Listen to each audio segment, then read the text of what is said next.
Sepanjang tahun Kambing Kayu 2015 cukup banyak investasi yang masuk ke Indonesia. Investor mulai menanamkan uang dan membangun pabrik. Sayang tahun ini ditutup dengan akhir buruk dari anggota dewan dan pengusaha yang bersekongkol meminta saham Freeport.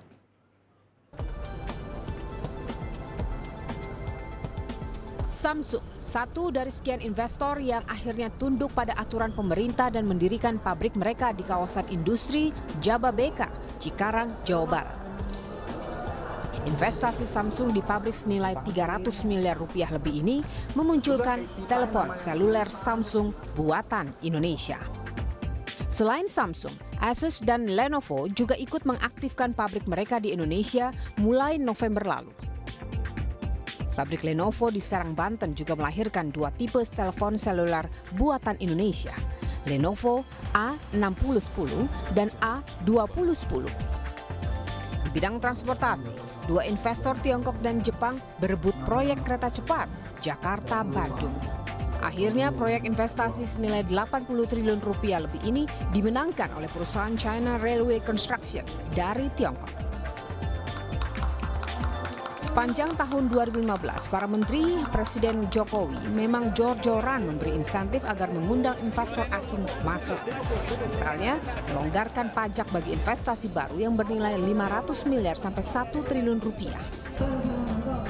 Bahkan pemerintah mengklaim berhasil memangkas waktu permohonan izin investasi baru menjadi 3 jam saja. Dan lewat terobosan ini, pemerintah mengklaim berhasil mendatangkan investasi baru senilai 17 triliun rupiah lebih. Sayangnya, investasi model baru seperti Uber dan Gojek malah harus berjalan dengan rasa tidak aman.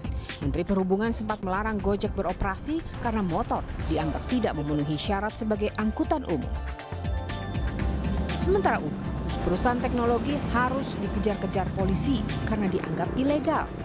Sampai akhir tahun, pemerintah belum juga merubah undang-undang soal transportasi yang tidak lagi bisa mengatur kemajuan teknologi yang begitu cepat. Di akhir tahun, para investor juga harus melihat cermin buruknya iklim investasi Indonesia dalam kasus Papa minta saham Freeport. Menyampaikan kepada saya bahwa meminta untuk bisa mendapatkan saham sekitar 20%. Dan juga meminta PLTA proyek PLTA karena kami akan membangun proyek PLTA untuk kelanjutan operasional di tambang bawah tanah PLTA Urumuka yang nilainya lebih kurang 2,1 miliar dalam perhitungan. Bos salah satu investor terbesar Freeport Indonesia bercerita merasa dimintai saham dan proyek oleh Ketua DPR Setia Novanto dan pengusaha Riza Halil.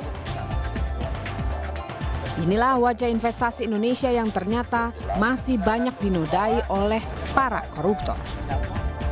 Pantas saja, peringkat kemudahan investasi di Indonesia masih terpuruk di posisi ke-109 dunia. Jauh di bawah negara tetangga seperti Vietnam, Malaysia, apalagi Thailand dan Singapura.